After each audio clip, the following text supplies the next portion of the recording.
कैसे केयर करनी है, किन किन चीज़ों से बचना है, ये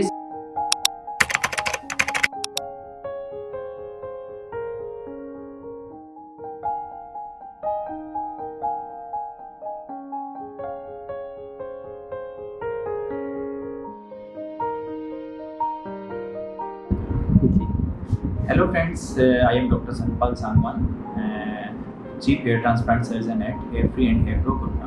तो आज हमारे बहुत से पेशेंट आते हैं जो सर्जरी करवाते हैं। सर्जरी के बाद कैसे केयर करनी है, किन किन चीज़ों से बचना है, ये सब इसके बारे में आज मैं डिस्कस करना चाहूँगा। तो सबसे पहले सबसे मेन क्वेश्चन, इमीडिएट सर्जरी के बाद हम कुछ मेडिसिन प्रिस्क्राइब करते हैं जो हैं, एक एंटीबायोटिक हम देते हैं जो मेनली हम ऑक्सीक्लेव देते हैं, वो सुबह शाम आपको 5 दिन तक लेनी है।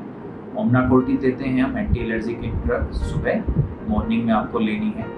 एक लियोसिट्राजिन 5 मिलीग्राम आपको नाइट में लेनी है, ठीक है। और इसके अलावा हम एंटासिड्स भी देते हैं, पेंटोप टी वगैरह, जो आपको मॉर्निंग में एम्प्टी स्टमक अगले नेक्स्ट 5 डेज तक सुबह लेनी है। और इसके अलावा एक पेन किलर भी डेली सुबह शाम 5 दिन तक। तो ये 5 ही हम मेनली मेडिसिन देते हैं। इसके अलावा कभी भी सर्जरी के बाद आपके 2 पार्ट होते हैं, एक इम्प्लांट एरिया जहाँ पे हमने ट्रांसप्लांट किया है, एक आपका एरिया जहाँ से हमने निकाला है, डोनर एरिया, ठीक है। तो डोनर एरिया की केयर के बारे में मैं बताता हूँ। डोनर एरिया में हम जो भी एक्सट्रैक्शन करने के बाद वहाँ पे क्लीन करने के बाद बैंडेज कर देते हैं। इस बैंडेज को आपको नेक्स्ट डे रिमूव करना है। उसे रिमूव करने के बाद हम एक बीटाडीन देते हैं, बीटाडीन सॉल्यूशन, उससे आपको उसको क्लीन करना है। इसके अलावा हम ऑइंटमेंट प्रिस्क्राइब करते हैं जो नेक्स्ट 6 डेज तक, जब तक कि आपने हेड वॉश नहीं कर लेना तब तक वो लगानी होती है। तो आपको नेक्स्ट डे बैंडेज रिमूव करना, दोबारा से बैंडेज नहीं करना है, उसे ओपन रखना है।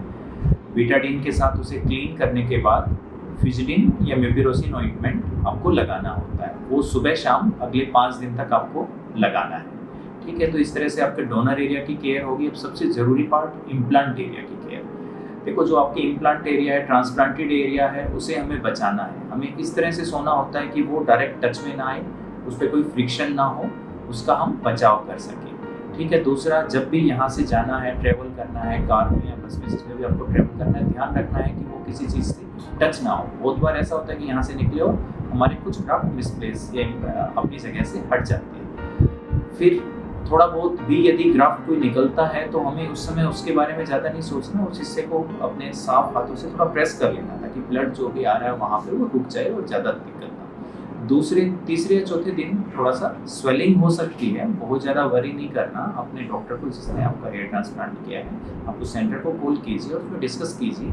इसके लिए ज़्यादातर कुछ अलग हमें नहीं लेना होता है, 1-2 दिन में ही अपने आप ही चली जाती है, ठीक है। इसके अलावा कहीं पेन भी आपको ज़्यादा होता है तो आप पेन किलर की डोज ज़्यादा ले सकते हैं, मतलब 1 की जगह 2 हम ले सकते हैं, लेकिन आपके डॉक्टर से एक बार डिस्कस करने के बाद। इसके अलावा कुछ और भी कोई प्रॉब्लम होती है, कोई भी दिक्कत होती है, तो आपको हमारे इमीडिएट सेंटर पे कॉल करना है। तो ये बेसिक चीज़ें हमें समझनी होती हैं। और 6 डे हमें हेड वॉश करना होता है, जो आपको समझा दिया जाएगा, तो अपने नेक्स्ट वीडियो में मैं इसके बारे में डिटेल में आपको बताऊँगा। इसके अलावा रिलैक्स करना है, जितना हो सके कोशिश करना है कि थोड़ा सा इसको, हेड को इस तरफ की पोजीशन में ज़्यादा रखें, मोबाइल या ये सब नहीं देखना है, रेस्ट ज़्यादा करना है, ज़्यादा धूप में नहीं रहना है। और सबसे ज़रूरी पार्ट, इम्प्लांट एरिया में नॉर्मल सलाइन का हमें स्प्रे करना होता है, जो हर 2 या 3 घंटे में हमें करना है। तो ये बड़ा ज़रूरी है, नहीं तो वो ड्राई हो जाएंगे, डेसिकेट हो जाएंगे। बहुत से पेशेंट ये भूल जाते हैं। तो सबसे ज़रूरी ये है स्प्रे वाला पार्ट, ठीक है। Thank you.